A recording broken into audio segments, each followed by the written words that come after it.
Vamos aplaudir Bill Gates e suas dançarinas.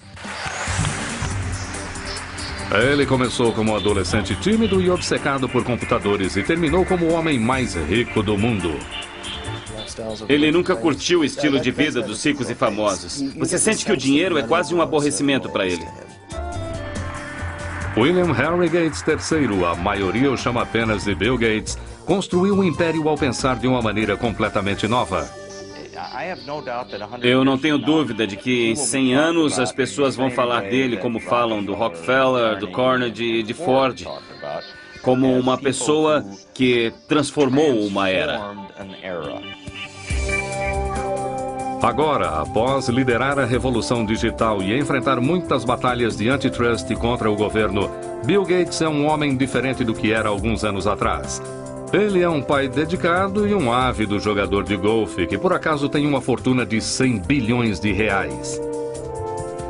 Ele poderia se acomodar com a fama, mas este não é o estilo de Bill Gates. O que faz Gates ser tão competitivo é que ele se diverte com isso. Ele vê isso como um jogo emocionante, como aqueles que ele jogava quando era um garoto. Ele é querido e respeitado, odiado e insultado, mas o que nem seus inimigos nem seus fãs podem negar é o impacto que Bill Gates causou na nossa era. Os valores que fizeram de Bill Gates um dos titãs do mercado do século XX vêm de suas raízes do Noroeste. O bisavô de Bill Gates, J. W. Maxwell, fundou o First National Bank em Seattle. Os Maxwells faziam bom uso de seus privilégios e de sua posição social, mas nunca ostentaram sua riqueza. O seu filho Willard, que também era banqueiro, e a sua esposa Adele, apaixonada por jogos de cartas, estavam entre os maiores líderes civis de Seattle. A sua única filha, Mary, era uma garota cheia de vida e muito inteligente, que se tornou uma líder estudantil na Universidade de Washington.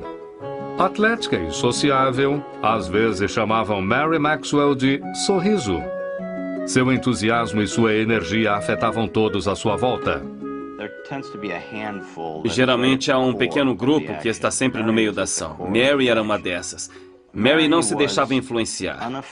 Era direta, charmosa, mas profundamente determinada. Foi na universidade que Mary Maxwell conheceu e se apaixonou por um estudante quieto e estudioso, Bill Gates Jr., que se tornaria um dos advogados de maior sucesso de Seattle. Quando Bill e Mary se casaram em 1951, ela decidiu desistir da sua carreira de professora para cuidar de sua família e dedicar mais tempo à caridade. O primeiro dos 3 filhos de Gates, Christy, nasceu em 1953. Depois dela veio seu irmão, Bill Gates III, nascido em 28 de outubro de 1955. Ele recebeu o apelido de Trinca. Isso aconteceu porque ele se chamava William Gates III. E os jogadores de carta na família pensam em tudo com o número 3 como uma trinca. Então ficou Trinca. A sua mãe tinha uma relação muito próxima com Bill desde o começo. Ela chegou a levá-lo às palestras que fazia como voluntária nas escolas de Seattle. Não demoraria muito até que seu filho precoce lesse enciclopédias de A a Z. Muitas vezes ele ficava horas desaparecido. E quando eu lhe perguntava o que estava fazendo, ele dizia: "Estou pensando, mãe." A família Gates dava valor a competições e o jovem Bill adorava testar a sua capacidade em atividades ao ar livre e jogos de tabuleiro. Entre os seus jogos favoritos estava Risk, cujo objetivo é dominar o mundo. E o ainda popular Banco Imobiliário, onde com um pouco de sorte, qualquer um poderia se tornar um magnata. Ele era muito competitivo com o jogo de cartas com sua irmã. Competiam para ver quem montava quebra-cabeças primeiro, corridas de esqui, velejar, de qualquer coisa. Ele queria se sair bem e ser tão bom quanto os outros competidores. Todos os verões, os Gates iam para sua casa no canal Hood que chamavam de T-Rio. Era aqui que Bill, sua irmã caçula Libby e o resto de sua família recebiam amigos para a preparação de suas próprias Olimpíadas. Se você passasse uma noite ou alguns dias com eles, sairia exausto de tantos jogos e atividades. Era um local muito agitado. Eles eram muito competitivos, não há dúvida quanto a isso, e as crianças faziam parte disso. Não existia tédio. É a primeira exposição mundial nos Estados Unidos em 22 anos. Quando a Exposição Mundial de Seattle foi inaugurada em 1962, a família Gates correu para ver as futuras maravilhas do século XXI, inclusive tecnologia de computadores. Imaginem, se puderem, um cérebro eletrônico. Bill voltou muitas vezes para ver as exposições de alta tecnologia.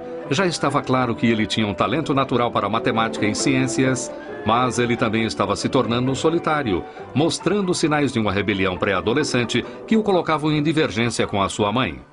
Mary e eu crescemos em famílias severas. Nossos pais eram controladores e nós pensávamos assim. E esse modelo não funcionava com Bill ou Trinca, que por volta dos 11 ou 12 anos começou a ficar muito independente emocionalmente.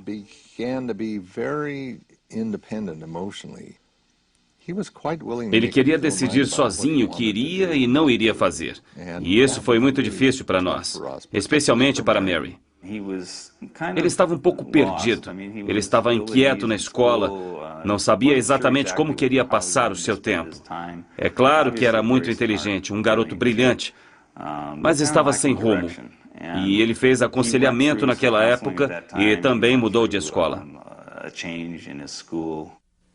Apesar de acreditarem na educação pública, os pais de Bill acharam que ele encontraria mais rumo e disciplina em Lakeside, a melhor escola particular de Seattle. E ele começou a desabrochar em Lakeside. Ele era excelente em matemática, era ótimo em todas as matérias e era um incrível aluno de teatro. Ele se interessava pela leitura de todos os tipos de livros e coisas assim. E ele não era apenas voltado à matemática e à ciência, ele tinha interesses bem vastos. Quando Bill começou o ensino médio em 1969, o programa espacial americano estava no seu auge.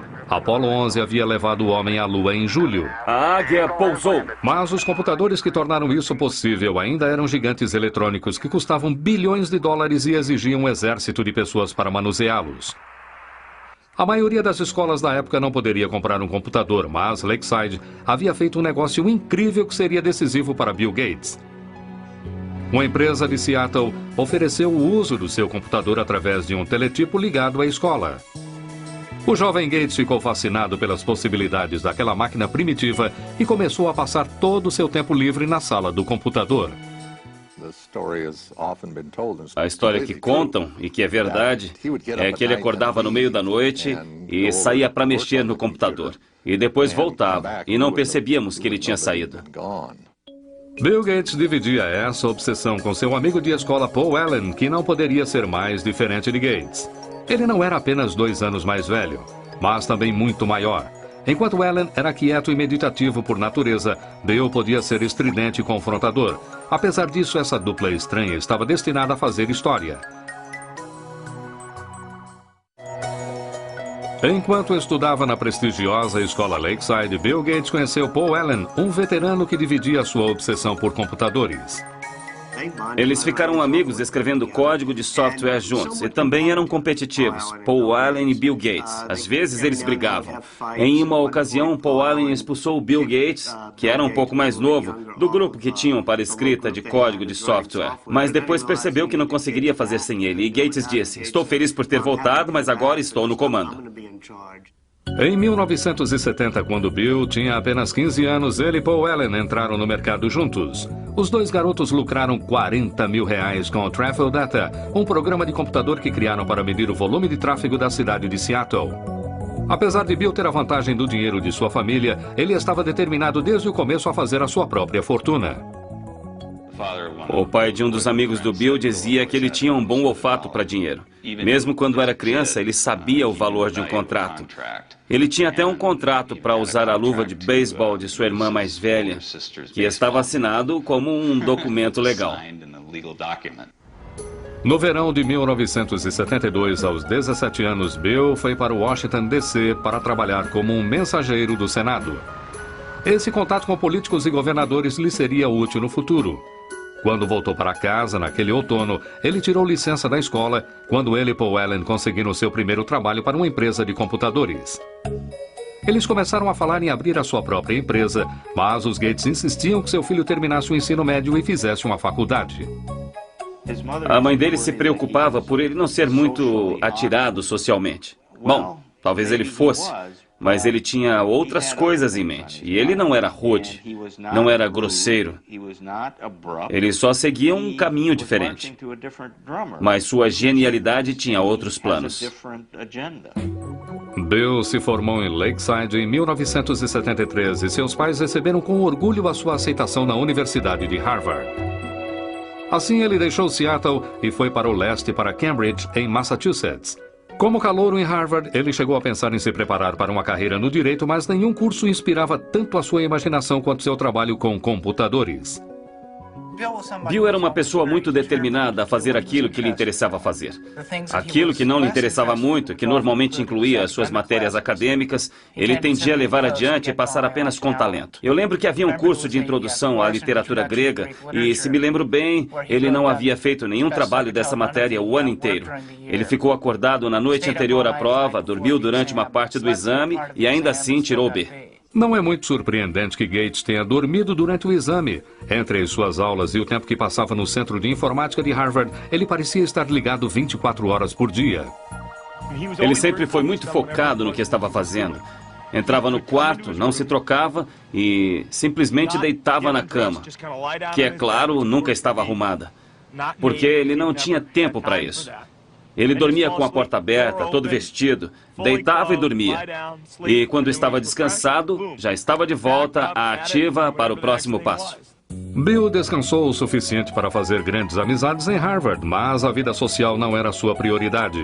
Ele namorava muito pouco, com níveis de sucesso variáveis. Entrevistei várias mulheres que haviam saído com o Bill e uma delas me disse que a primeira pergunta que ele fez foi: quantos pontos você fez no SAT? Não era exatamente o que uma jovem queria ouvir, mas era para ele, que havia feito 800 pontos só em matemática. Isso era um motivo de orgulho. E ele queria ter certeza de que quem estivesse saindo com ele também tivesse uma boa pontuação. Bill Gates realmente brilhava na matemática, mas, na verdade, quando ele descobriu que não era o melhor aluno de matemática de Harvard, ele desistiu de se tornar um matemático. Enquanto ele mantinha suas opções acadêmicas em aberto, ele adquiria novas habilidades fora da sala de aula. Ele passava boa parte do tempo jogando pinball, videogame e principalmente pôquer, que era algo que todos faziam muito na faculdade. Mas foi Paul Allen, um antigo colega de escola e sócio de Bill, que lhe deu o seu grande golpe de sorte. Allen havia se mudado de Seattle para Boston para trabalhar. Em dezembro de 1974, ele pegou uma revista para ler na praça de Harvard. A capa da Popular Electronics anunciava a chegada do primeiro microcomputador do mundo, o Altair 8800. Ele correu para mostrar a notícia a Bill. Gates e Allen souberam naquele dia que o computador pessoal chegou para ficar. Eles viram que aquilo teria muito poder e uma dinâmica incrível para a sociedade e reconheceram o momento. O Altair foi criado por uma pequena empresa em Albuquerque, no Novo México, não muito longe do antigo campo de teste atômico de Alamogordo. Ed Roberts, que comandava a empresa, procurava por alguém que criasse um software que rodasse no seu pequeno e exclusivo computador. Gates e Allen o convenceram de que poderiam fazer isso e trabalharam dia e noite no Centro de Informática de Harvard por 2 meses. Em fevereiro de 1975, Paul Allen foi a Albuquerque para testar o programa que ele e Gates haviam terminado. Quando carregou o Altair, com o que Bill Gates chamou de o código mais animal que eu já escrevi, ele funcionou. A importância daquele momento iria mudar Bill Gates e a indústria de softwares para sempre. No verão de 1975, Bill Gates, agora com 19 anos, e seu sócio Paul Allen fundaram a Microsoft. O trabalho com Altair, da empresa de computadores de Ed Roberts, se tornou tão exaustivo que Bill abandonou Harvard logo antes do último ano e se mudou para Albuquerque. A mãe de Bill ficou decepcionada com a escolha do filho. Dissemos a ele que havíamos guardado algum dinheiro para sua faculdade e que, se ele não terminasse em alguns anos, usaríamos o dinheiro para outras coisas. Naquele momento, ele nos assegurou que ficaria bem, que pagaria ele mesmo a faculdade, caso quisesse voltar. Bill tinha certeza de ter feito a escolha certa, mas ganhar a vida com softwares não seria fácil. O cenário do computador pessoal daquela época era de usuários que queriam dividir novas informações e softwares sem ter que pagar por isso. Foi um assunto que colocou Bill em discussão com seus colegas. Era um bando de adolescentes e estudantes que faziam algo fora do comum. E Bill não era muito popular, porque ele dizia: "Ei, pessoal, não roubem essas coisas. Nós criamos isso, é nosso." Ele era um homem de negócios no meio de um monte de nerds e hackers. Na verdade, Bill Gates chegou a escrever uma carta aos apaixonados por computadores criticando por terem feito cópias do programa da Microsoft. Ele disse: "Como a maioria dos que usam computadores deve saber, muitos de vocês roubam softwares. O hardware deve ser pago, mas o software deve ser dividido. Quem liga se as pessoas que trabalharam nisso serão pagas? Isso é justo. Mas aqueles que nos foram delatados perderão no final." Ele era visto como uma espécie de traidor e foi uma mudança, uma ética diferente da que prevalecia na época. Mas eu não sei se a indústria de softwares teria se desenvolvido como fez se alguém não tivesse se prontificado a dizer o que precisava ser dito. Bill também estava em guerra com Ed Roberts, que o considerava mimado e insolente. Os dois discordavam praticamente sobre tudo e Roberts era um adversário formidável. Ed Roberts era um homem grande, ele media cerca de 1,80 m, pesava 130 quilos, e Bill Gates, que fundou a Microsoft com 19 anos, parecia ter 13 anos de idade. E ele enfrentava aquele homem enorme cara a cara, com gritos e discussões de igual para igual. Um último confronto aconteceu em maio de 1977, quando Roberts vendeu a sua empresa e Gates teve que processá-lo para ficar com o software que ele e Paul Allen haviam criado para a empresa. Gates venceu. Somos linha dura com softwares. A Microsoft se expandiu com novas linguagens de software e Gates e Allen começaram a vender seus produtos para outras empresas. No final de 1978, com as vendas beirando o marco de R$ 2 milhões, eles mudaram a Microsoft de Albuquerque para Seattle. Bill estava feliz por estar de volta e se dedicou para promover a empresa em sua terra natal. Sempre criamos pensando no futuro. Nossa equipe está sempre à procura das últimas tecnologias em hardware e software. Bill Gates era um verdadeiro gênio do marketing da Microsoft. Desde o começo, era ele quem pegava a estrada para tentar vender a sua empresa e o seu software. E muitas vezes ele levava a mãe com ele nessas viagens. A mãe de Bill era muito respeitada e cheia de contatos e ela exerceu um papel fundamental no início de sua carreira. Mary fazia parte de muitos conselhos diretores, além do da Universidade de Washington. Ela estava entre os diretores da United Way e também na diretoria da United Way estava o presidente da IBM. E foi assim que seu filho conheceu o presidente da IBM, através dela. Como seria o computador ideal para a sua casa? Em novembro de 1980, a IBM batia a porta da ainda inexperiente Microsoft. A maior marca de computadores do mundo agora queria falar com Gates e Allen sobre a criação de um sistema operacional para sua nova linha de computadores pessoais. Desde o seu primeiro encontro, a IBM não percebeu com quem estava lidando. Ele parecia um adolescente. Era magrelo, tinha o cabelo arrumadinho, informal, e por isso as pessoas não o levavam a sério, como um homem de negócios. Mas a audaciosa IBM logo descobriu que Gates não era um amador. Ele rapidamente os convenceu de que a Microsoft poderia criar o seu novo software. Primeiro ele adquiriu um sistema operacional já existente e o adaptou aos computadores pessoais da IBM e o chamou de MS-DOS. Bill Gates, como um homem de negócios muito sagaz, sabia onde conseguir um sistema operacional. Ele pegou a estrada e o comprou por R$100 mil. Mas a verdadeira sacada foi que quando eles desenvolveram o sistema operacional para a IBM queria comprar o código original que teria dado a eles a origem do sistema operacional ou ao que se tornou o DOS. Mas ao invés disso, a Microsoft se recusou a entregar os direitos sobre o DOS. Por não possuir os direitos do sistema operacional, a IBM teria que pagar uma licença à Microsoft por cada cópia de DOS que fosse instalada nos seus computadores. E a IBM estava prestes a perder o seu incrível índice de vendas de computadores. O computador pessoal da IBM. Enquanto outras empresas apresentavam computadores pessoais mais baratos que os da IBM, a Microsoft podia vender o mesmo sistema operacional para todas. Havia vários tipos de computadores sendo fabricados naquela época. E eu não sabia quem iria vencer no mercado de hardwares. Mas a Microsoft tinha boas chances de vencer no mercado de softwares.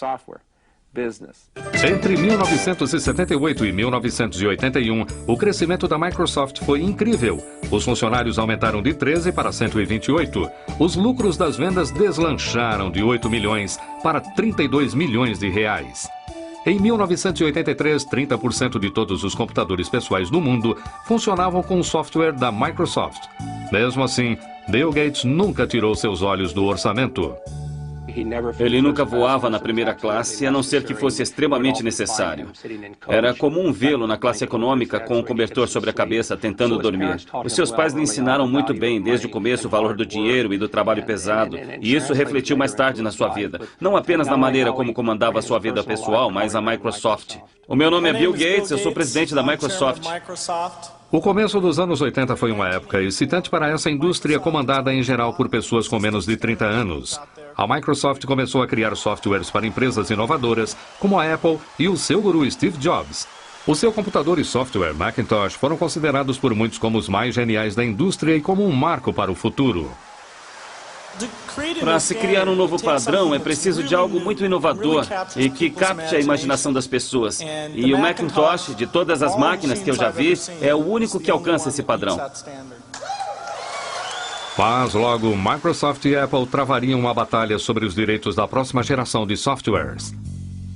Bill Gates também estava prestes a receber notícias que abalariam a Microsoft em sua base.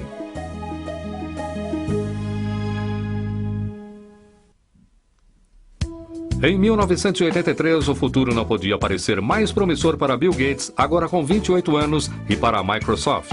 A indústria de computadores pessoais estava a mil e havia uma demanda crescente de softwares. Bill Gates e Paul Allen surgiram como os príncipes da era do computador pessoal. Mas no meio da incrível ascensão da sua empresa, eles foram surpreendidos por notícias terríveis. Paul Allen, amigo e sócio de Bill desde o colégio, fora diagnosticado com linfoma de Hodgkin, uma variação do câncer. Isso trouxe uma perspectiva muito diferente para o Bill. Ele sempre foi muito agitado e exigente, e isso o ajudou de certa forma a entender os sentimentos alheios.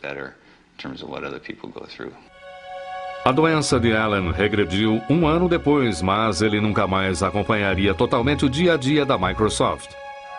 Para dois homens na faixa dos 30 anos, que haviam criado uma empresa mundialmente importante e faturado milhões, era o fim de uma era. Eu acho que a história irá mostrar que a parceria deles era incrivelmente dinâmica. Eu costumo compará-la aos Beatles, Lennon e McCartney. As músicas que escreveram juntos são as mais marcantes e são tocadas até hoje. Eram ótimos compositores separadamente. Ainda ouvimos as músicas que cada um escreveu, mas eram melhores juntos do que se somar nos seus trabalhos.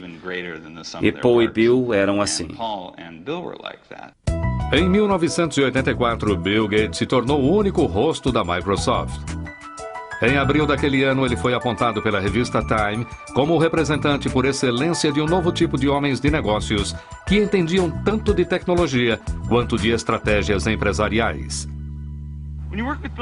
Trabalhando com Bill, você percebe que em quase todas as reuniões e em todas as discussões, Bill sempre apresenta um perfil dos casos. Que tal isso, que tal aquilo? É como se ele fizesse uma relação de tudo o que ele acha que poderia acontecer de uma maneira muito estrutural e estudasse aquilo. Sistemas em modo de segurança muito avançados. A Microsoft era muitas vezes vista como um acampamento de matemáticos onde o estilo de gerenciamento de Gates mantinha o processo criativo funcionando e às vezes instigava sérios confrontos.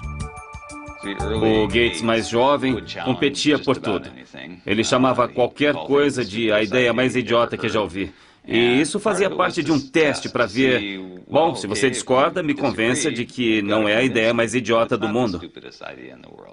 Desafiar ideias constantemente era necessário para estar no topo de uma indústria instável. Gates arrumou uma equipe que dividia a sua ética de trabalho rígido. Sempre que estávamos trabalhando no lançamento de um novo software, varávamos à noite. Há uma história sobre Bill e Miriam Lovo, a assistente dele. Ela era nova na empresa. Ela chegou numa manhã e não sabia se chamava a polícia porque tinha um cara dormindo embaixo de uma mesa. Mas na verdade era Bill. O esforço valeu a pena. A Microsoft atingiu os 280 milhões de reais em vendas em 1985.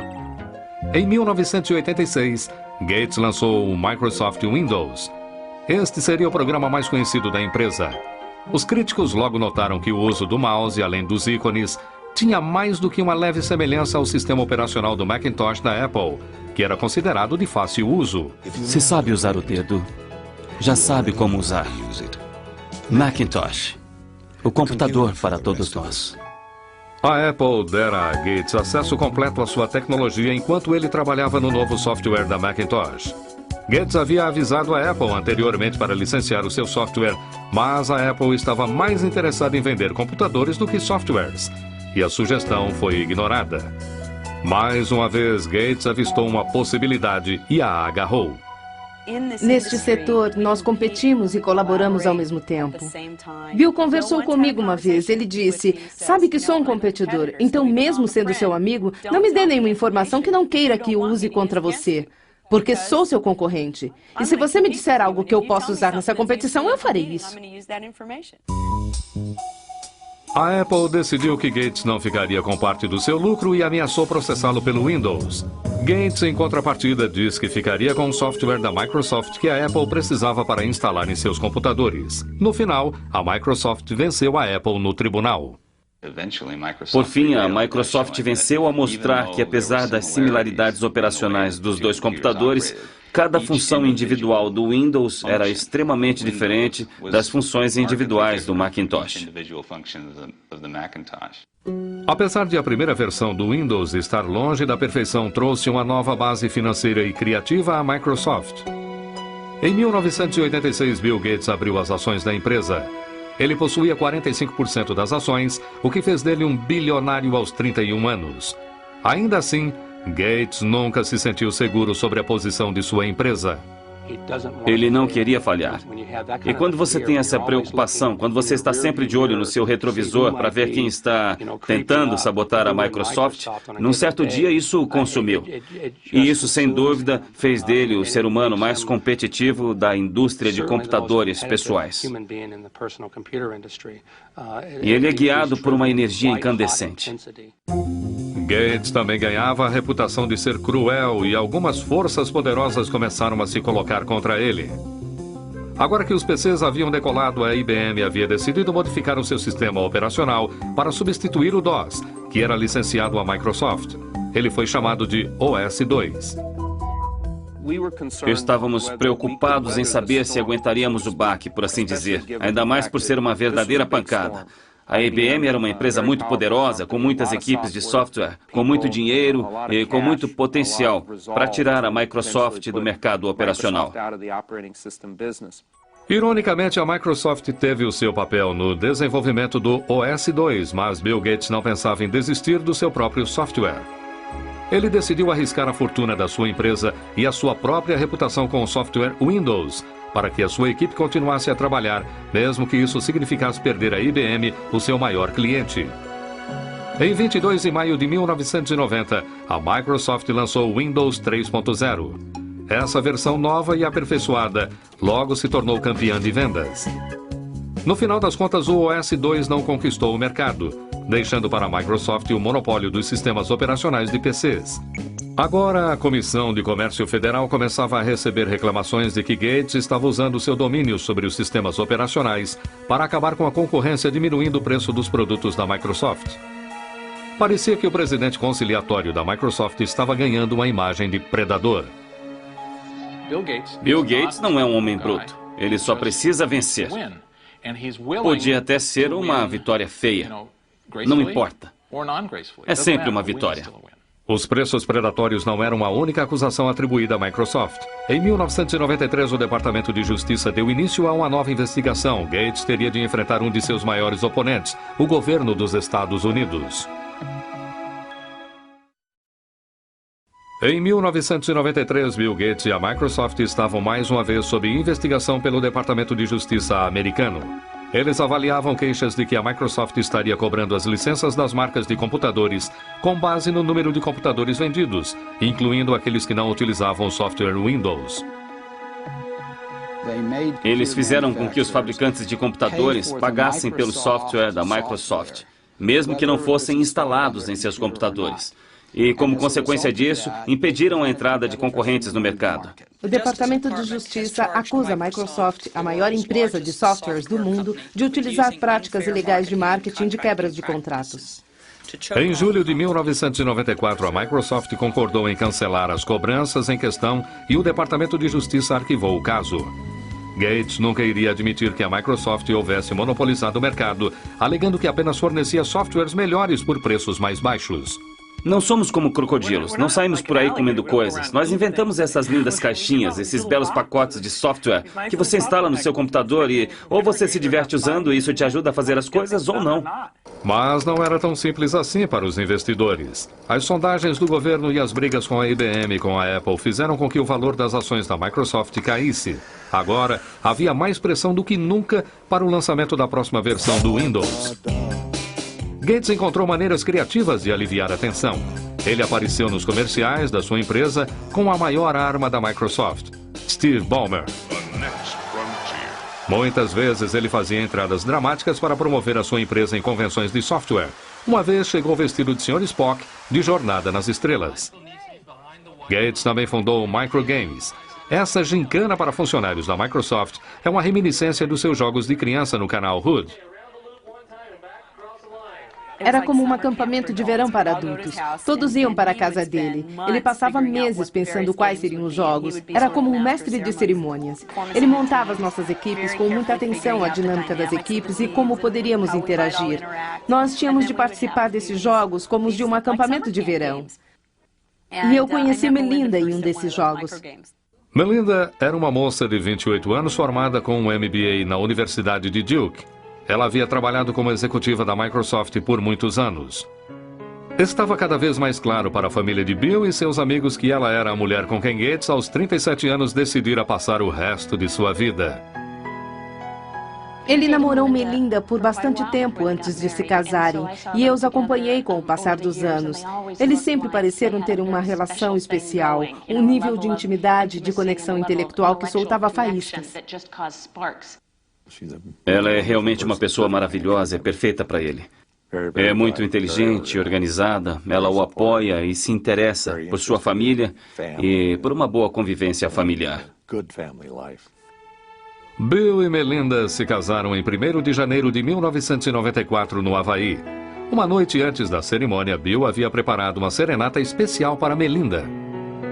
Ele fez Willie Nelson cantar na noite anterior ao seu casamento e foi uma grande surpresa.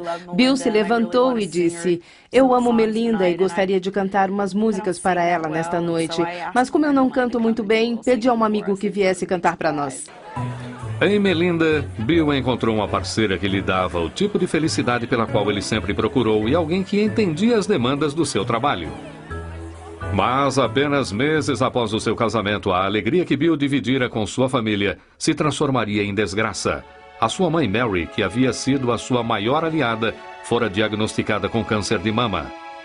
Ela morreu na manhã do dia 10 de junho de 1994. Bill correu para casa para ficar ao lado de sua mãe. Quando ele chegou em casa naquela noite, ele havia sido parado pela polícia no caminho, porque estava correndo. E é claro, o policial o reconheceu. Não era a primeira vez que era parado por correr, aliás. E o guarda olhou para ele e perguntou o que estava acontecendo, porque ele disse: "Eu estava sentado e as lágrimas corriam pelo meu rosto." E o policial disse: "E então?" E ele disse para o policial: "Eu sinto muito, a minha mãe acabou de morrer." E o policial disse: "Vá em frente, mas por favor, vá mais devagar." Então ele foi profundamente afetado pela morte da mãe, como todos nós, é claro. Nos anos seguintes, Bill passou a dar continuidade ao trabalho de sua mãe de criar uma fundação filantrópica para desenvolver grandes projetos nas áreas de saúde e de educação.